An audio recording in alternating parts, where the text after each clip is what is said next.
महंगाई कम हो गई, या कुछ किया उन्होंने महंगाई कम करने के लिए।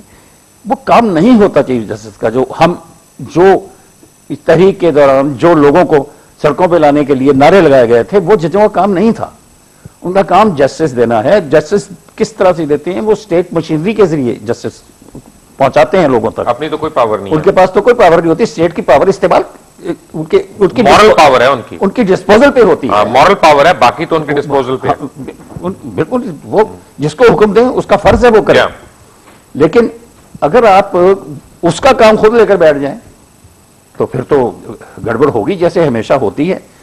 मैं हमेशा कहा करता हूं कि इंसाफ हुकूमत देती है।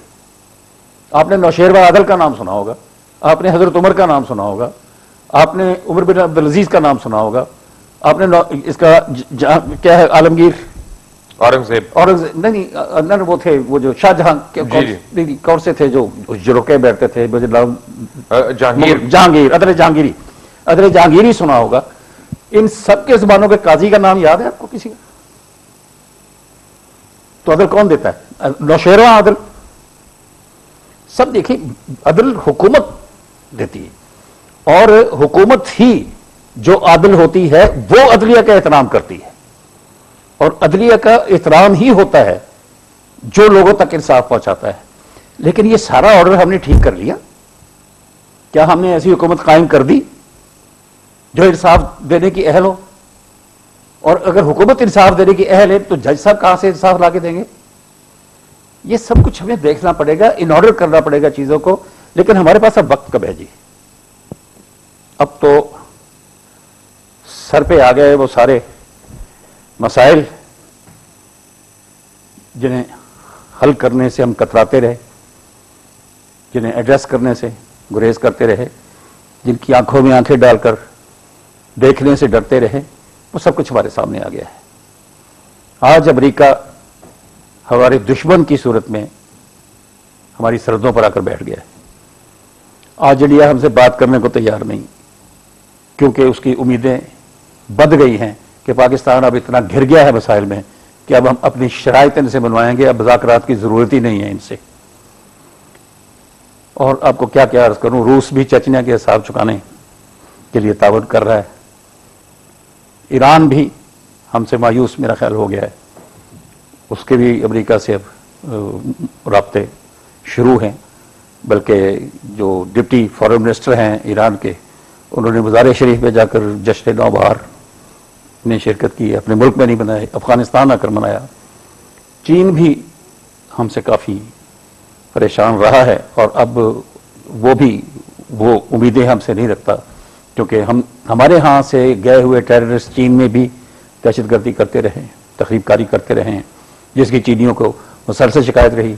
लेकिन चूंकि वो अच्छे दोस्त हैं, वो इजहार नहीं करते, पब्लिक नहीं करते, लेकिन दरपर्दा हमसे कहते रहे थे। चीनियों को हमने यहाँ अगवा होते देखा, चीनी ख्वातीन को यहाँ हमने अगवा करके मारते पीटते देखा। तो किस दोस्त को हमसे शिकायत नहीं है?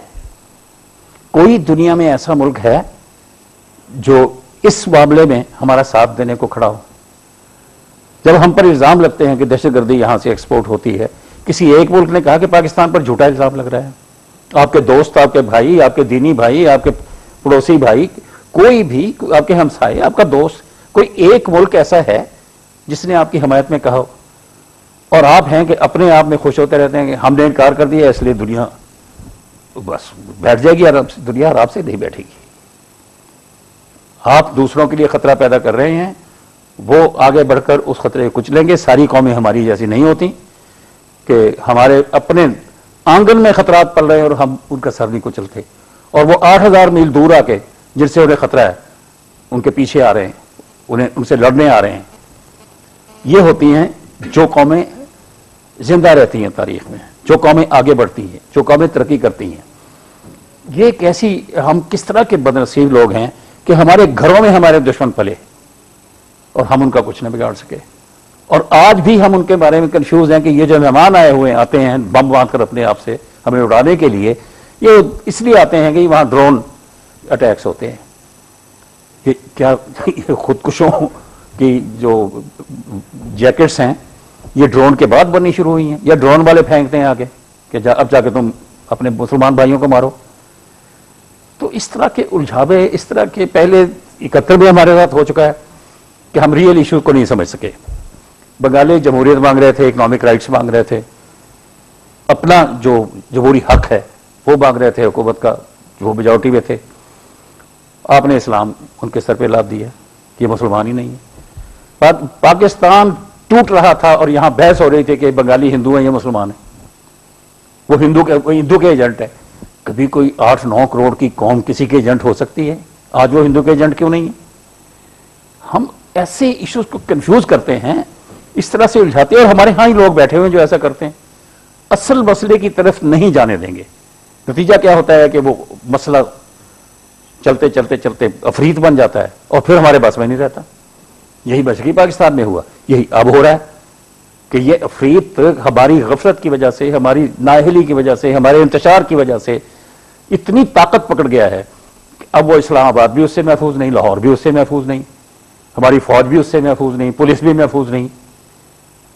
کون سا انہوں نے ہمارا ایسا مقام چھوڑا ہے جسے ہم ریاست کی طاقت کہیں اور اسے اس نے مجروح نہ کیا ہو، اس کو زخم نہ لگایا ہو. ہماری ساورینٹی مجروح ہوئی ہے. کیا ہمارے پاس بچا کیا ہے؟ اس کے باوجود ہم دشمن کی پہچان نہیں کر رہے. نذیر ناجی صاحب، ایک بریک کے بعد ٹیک اے بریک.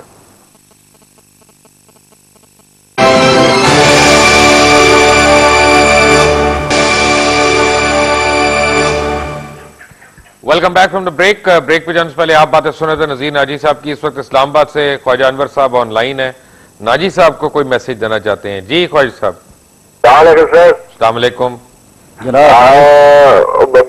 میرا خیال ہے بشیر صاحب، آج ہی میں نے سمجھا تھا کہ آپ کی لائن آرام سے مل جائے گی. آدھے گھنٹے سے ٹرائی کر رہا ہوں اور لائن بزی بزی بزی. آپ لوگوں کے کالے بھی نہیں لے رہے، لائنیں بزی مل رہی ہیں. عمر کا تقاضا ہے خواجہ صاحب، لائن بزی ہے. میں نے کہا ہماری عمر کا تقاضا ہے، لائن بزی ہے. اچھا، گزارش یہ کرنی تھی میں نے ناجی صاحب سے. ناجی صاحب کو بہت اچھی طرح جانتا ہوں، بڑے اچھے آدمی، ویری انٹیلیجنٹ مین. اور آج بڑی مدت کے بعد یہ کہنے آئے، کھل کر باتیں انہوں نے کی. نارملی تو لوگوں کے ساتھ ہوتے ہیں تو یہ اپنی کھل کر باتیں نہیں کر سکتے، مگر آج انہوں نے کافی کھل ملا کر باتیں کی ہے اور بڑا ڈرایا. اور یہ میں سمجھتا کہ انہوں نے ٹھیک ہے جو کچھ کہا ہے. میری ناجی صاحب سے یہ گزارش ہے، ان کا رویہ بھی بالکل ہمارے علماء اور مولویوں جیسا ہے. ایک دوسرے کے پیچھے نماز نہیں پڑھتے مولوی جیسے، یہ اس کو مار دے اس کو مار دے. یہ ہمارے بڑے تکڑے لوگ ہیں، نذیر ناجی صاحب ہو اور اس جیسے آپ نے شروع میں کہا تھا کہ یہ بڑے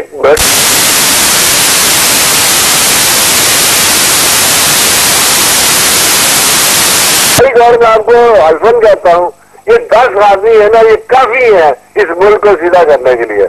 and everybody has to listen to them. یہ جتنے اوپر ٹاپ پر بیٹھے ہوئے، یا پریزیڈنٹ یا prime minister, any leader, they have to listen them. ان کو کون نہ کر سکتا؟ یہ تو کریم ہے پاکستان جی. یہ لیڈ کلاس کہتے ہیں، اصل میں تو یہ لیڈ کلاس ہوتی ہے.